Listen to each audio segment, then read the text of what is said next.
Coming up on this episode of Backroads of Montana. A special place to visit surprisingly becomes home. I think I just bought a house. Are you crazy? We'll take a hike and see amazing scenery on the Rocky Mountain front. It is unique. It's very unique. Drive to learn how this person takes a different angle for his artistic vision. It's not just a car to me, and it's generally an obsession. And we'll cut into this Malta man's unique talent with rocks from out of this world. Kind of one of my passions. I've been cutting for 40, 50 years. Get after it, folks, let's go! Dive in. We've got a face full of good stuff ahead. Backroads of Montana is made possible with production support from the Greater Montana Foundation, encouraging communication on issues, trends, and values of importance to Montanans. The Big Sky Film Grant and the University of Montana. Home is where Montana is my home. From mountain peaks to prairie lands, the places I have known. And I'm bound to ramble, yes, I'm bound to roam. And when I'm in off the road now, boys, Montana is my home.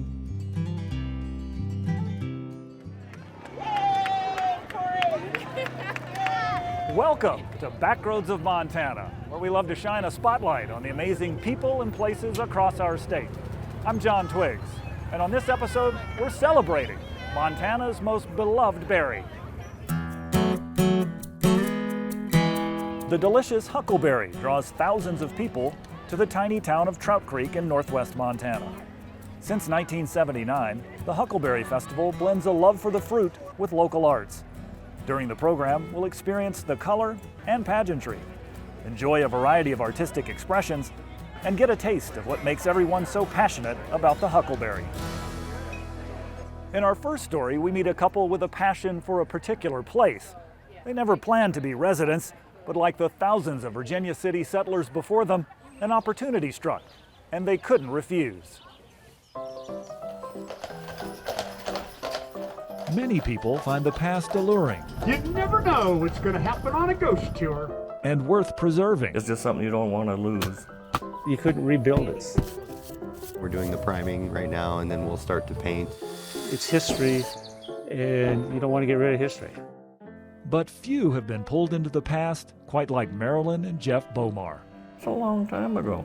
The Helena couple fell in love with Virginia City as visitors before a stroke of luck earned them a new title in town. I guess we were supposed to have it. So be careful what you write down. You might get it.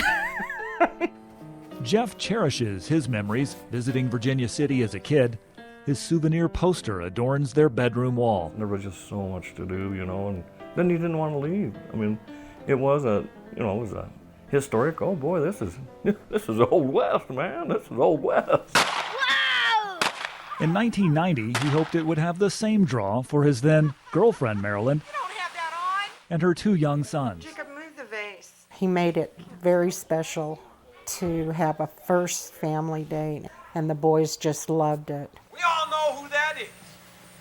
It's old Sam and Ella Rockgut. The kids had a good time. They really, I think they did, And Marilyn was in awe, of course, So, 2 years later, when Jeff and Marilyn decided to tie the knot, no venue felt more fitting than Virginia City. She said, oh yeah, I'll marry out on the balcony of the courthouse and everything. Now Boot Hill's over there. I thought, boy, now that's perfect. Boot Hill in the background. It was a beautiful summer day, July 17th. Nice white clouds and just a lovely day to be with friends. Then a month later, I think we got married, and they stood up for us. Ready? We had a good time. Yeah, I'm ready. We had fun. We were having fun. Smile, guys. And the wedding was just the start of the shenanigans. The first year they were married, Jeff didn't like Montana's candidates for governor. So he wrote us in. And I said, "You're really kidding." And he said, "No, I'm not kidding. I wrote myself in as governor. And I wrote you in as lieutenant governor." Nothing became of those results immediately, but perhaps the universe was listening, because something kept calling this couple to this town. Virginia City's like that. One year, during their annual anniversary trip, Marilyn learned the Star Bakery in nearby Nevada City had to close up early. And there were still 9 weeks left. And I thought, well, I'll just run the Star Bakery. I know. I've never run a restaurant in my life. And Jeff said, you're gonna what? And I said, yeah, I'm just gonna run the Star Bakery. And she did, fully expecting the end of the summer would end her ghost town residency. But high on the hill above Virginia City, another building was about to blindside her when its resident asked her to return the key to the owner. But he lived out of town. So I called him and I said, what do you want me to do with the key? And he said, well, I want you to hold on to the key because you're going to buy my house. And I said, I'm not buying your house. And he said, well, don't you know that's the territorial governor's house? And that's when I went, never said that. I said, don't be telling me that. I said, don't tell me that. Because, immediately I keyed in on that. I was like, now I can be governor. So, instead of returning the key, Marilyn wrote down an offer on a napkin. I was supposed to make a ridiculous offer, but the man said, deal. I think I just bought a house. All this time, Jeff was in Alabama for Army National Guard training. So I didn't know until she dropped a bomb on me and was like, are you crazy? And he didn't divorce me right away. And he looked at the house. I said, well, what did you think? And he said, well, we're not giving it back. The home was built in 1864, the year before Virginia City took the title of territorial capital from Bannock. 10,000 people had flooded in to stake their claim on Montana's biggest gold strike at Alder Gulch. Former Civil War captain and Ohio Senator Benjamin Potts was named governor of Montana Territory in 1870, sending him to this home on the hill in Virginia City. He was really appreciative of this house. And I think to myself now, that's how I feel about this house too. I feel really appreciative. Marilyn has given Governor Potts a prominent place in the living room, but it's the current residents who receive recognition. The building here next door with the red trim, that is the governor's mansion. That's the governor and his wife there. I don't really believe it's my house. I believe it belongs to the public. There's a reason I got that key, and there's a reason to share it. So, 30 years after Marilyn and Jeff said I do, It's been that long. they've rallied their sons, their friends, and even their wedding party It's always work in progress. to help keep the home looking worthy of housing a governor. I'm hoping it stays the same and it will continue to look that way from generations to generations. Sure, we could have a lake house and a boat and all that, but we don't need that. We just got to come down here and paint. And when the work is done, anniversaries are a chance to relive a balcony moment. After all, our own histories are worth preserving too. He's a good governor. He's a good husband. He's a good lieutenant governor. Since the governor's house is not a vacation rental, they allow friends to stay for free. They also offer up stays for charity auctions. All they ask is that visitors sign the guest book, so there's a chance to relive the adventures. The annual Huckleberry Festival in Trout Creek started in 1979, when a group of local artists challenged the community to dream the impossible dream of a remote area hosting a festival to celebrate the arts. Area residents responded, and in 1981, the state legislature proclaimed Trout Creek the Huckleberry capital of Montana. Today, the parade ushers in the festival that grows this small town from hundreds to thousands. Trout Creek is tucked into the Cabinet Mountain Wilderness, next to the Noxon Rapids Reservoir. It's the perfect out-of-the-way spot to celebrate the arts and the Huckleberry. We love to show you those out-of-the-way places, whether it's a festival or a hike. For our next story, we're off to the Rocky Mountain front for a short hike with some unexpected scenery up the trail. So this is the Muddy Creek Falls hike. The hike is roughly round trip 5.5 miles.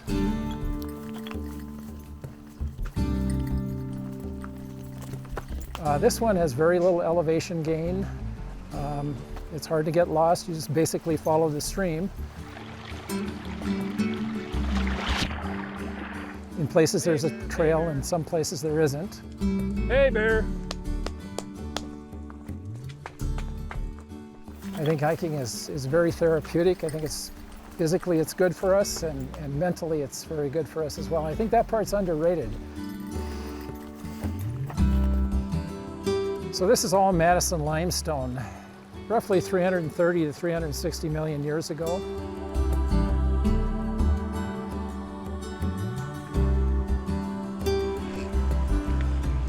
All right, you guys ready to be amazed? Once we get around this corner, we should be able to see it.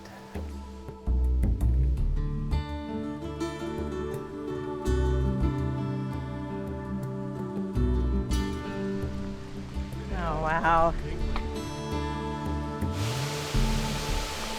There it is.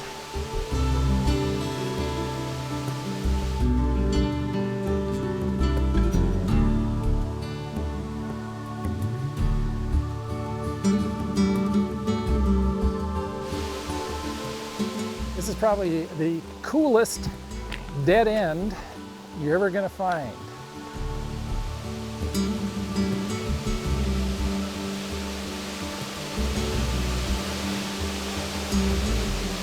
Basically, the water carved this canyon that we're sitting in right now. It seems almost impossible, but it did. Be cool to see it from above.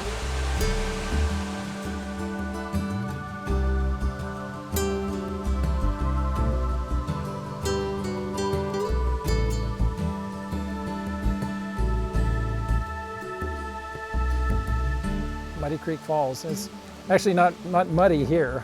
That I think happens when it gets out on the prairie a little bit more. Oh, it's always fun to share these places with friends and just see their enjoyment. So pretty.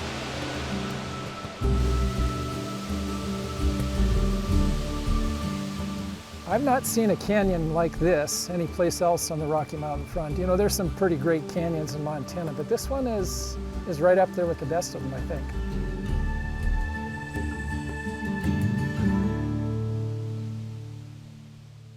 The Muddy Creek Falls hike is accessible from May 15th to December 1st. The directions from Bynum to the trailhead can be a little tricky, so check online to make sure you don't miss a turn. The annual Huckleberry Festival in Trout Creek has always been a celebration of the arts.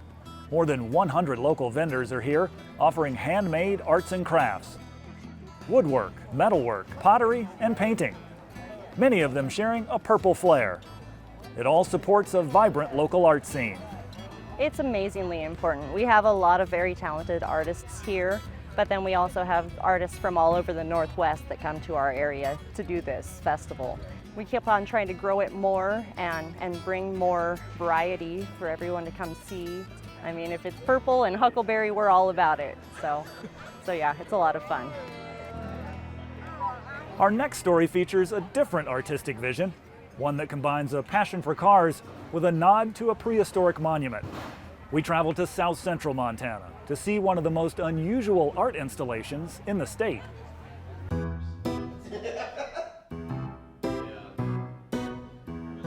When people go to sleep at night, they usually don't dream about cars. I do. When people want to look at photo albums of family, I don't have family pictures, I have car pictures. This might not look like his art studio, but there's more to Greg Nelson than meets the eye.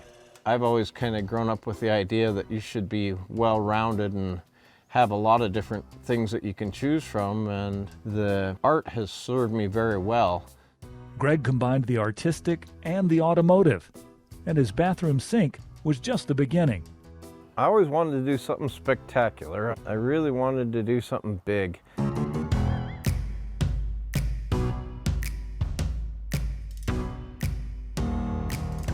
This is Ford Henge.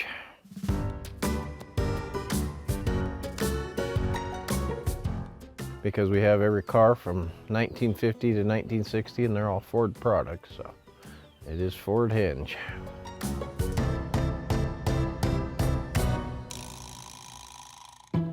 '50 Mercury, this is a 1960 Ford, '59 Ford, '57 Ford, '59 Ford Ranchero. I'm running out of space, unfortunately, so I can't put too many more cars in here. The road here started in nearby Joliet. Greg's dad owned a body shop, and his parents loved the classic Fords.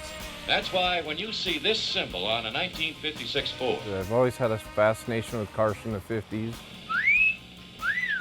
The 50s car obsession continued, and by the time he graduated high school in 1980, the Joliet seniors gathered for their class photo by the custom truck Greg built. It just seemed like it was appropriate. The tailgate on that said "Keep on trucking," and that's pretty much what we've been doing ever since we graduated.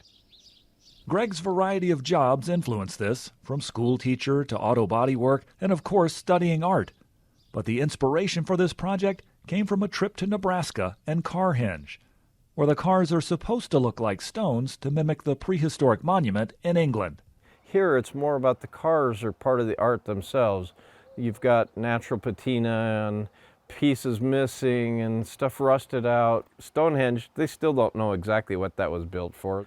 As far as this being laid out to draw on any sun or do anything important, no, it doesn't. Building it was no small task. Friends and family pitched in to help. After the backhoe didn't work, they went even bigger, with the lofty goal of setting each car perfectly straight. In art, one of the things that you'll quickly discover is if you try to make it look perfect, it'll never work.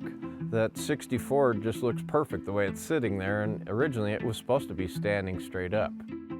Greg pulled that 1960 Ford out of the river near Belfry. But most of these 1950s Fords came from an auto wrecking yard in Billings where Greg used to work. Then he stripped them all down for the project. Every one of these cars has been very environmentally thought about.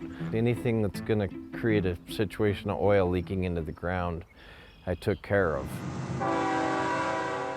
Among all this metal and nostalgia, big and small, there's something else. Living memories of friends. Well, originally, as I was putting this together, I got to thinking, what better way to honor my car friends than to plant a tree for each one of them and have a memorial plaque, a place where I can come out and kind of reflect and remember my friends. Anybody that's a car person loves this. I want to make it fun.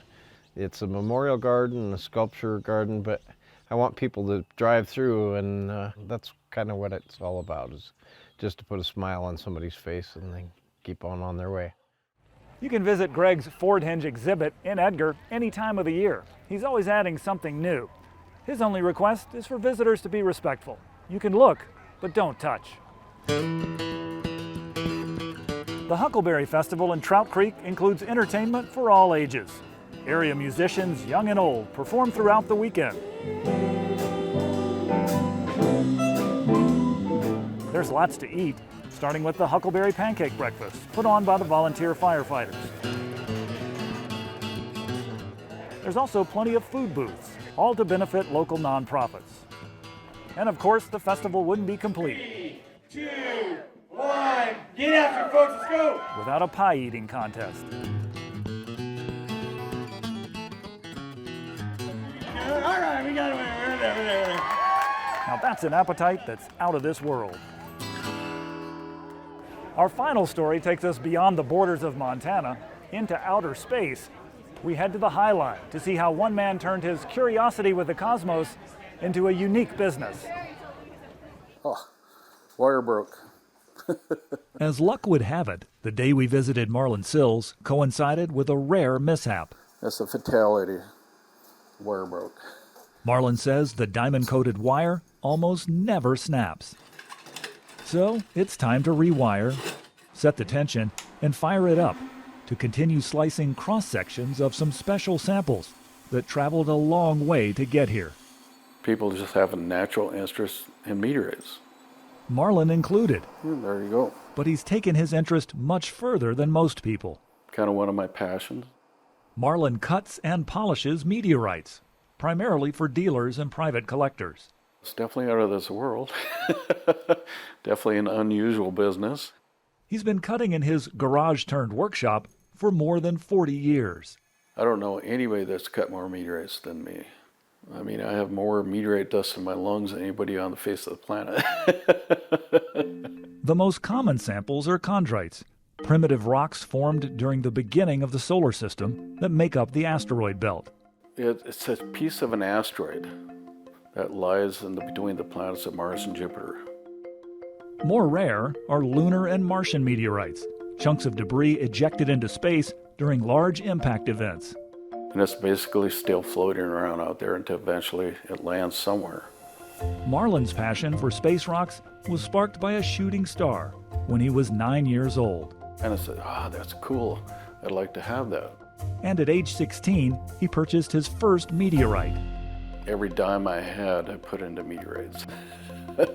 Not knowing that they would be valuable down the road or lead me into this position of cutting meteorites. I had no clue. And at age 26, he started a side job of buying and selling meteorites. But as the market saturated, he decided to specialize in cutting. I didn't know anything when I started. He learned on the fly and slowly built his reputation and clientele.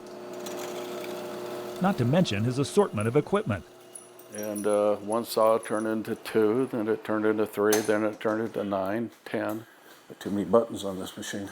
After learning to use the saws, he learned to build them as well.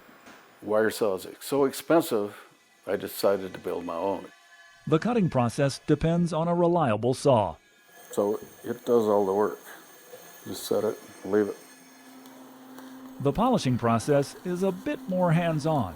This is where the manual labor comes in. Next, it's hours in front of the sander, smoothing out bumps and imperfections. All for a finished product, ready for display or sale. Marlin says that the value of a piece can't always be determined until it's known what's inside. If you got something like this here, it's a cheaper meteorite. The crystals aren't great, so you're probably looking at $1 a gram. Something like this here, the crystals are fantastic. You can see through it, good clarity. You're probably looking at $10, $30 a gram. This here is probably 100 grams, you'd be looking at $2,000. The most valuable meteorites are well-documented falls. Well-documented, like the Peekskill meteorite, which fell in Peekskill, New York on October 9, 1992. It's one of the world's most famous meteorites, and it's one that Marlin cut right here in Malta.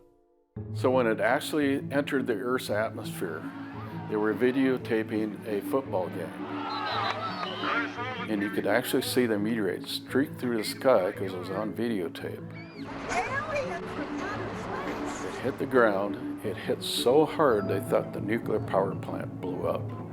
Young girl, Michelle, she went outside her house and seen that her car was destroyed and it had a hole in it. Marlin's wife heard the news on the radio, and they tracked down the Knapp family in New York. So we basically got 3 people together. We flew to New York and bought the piece. And bring it back, cut it up into various pieces. A lot of it went to universities, museums. Some went to collectors. And do I have any left? No. The 1980 Chevy Malibu was quickly sold for $25,000 and has been displayed in museums around the world. And while this whole endeavor has been lucrative, the lab has always been Marlin's side project. Marlin retired 2 years ago after a long career as a UPS driver. Now, he says he's in the lab every day, unless he's traveling, and he has no plan of slowing down anytime soon. I'll do it until I get so old I can't do it. There's a Montana connection to one of the world's largest meteor impacts. The Beaverhead impact structure is located roughly 20 miles west of Lima and could provide future material for Marlin's Meteorite lab.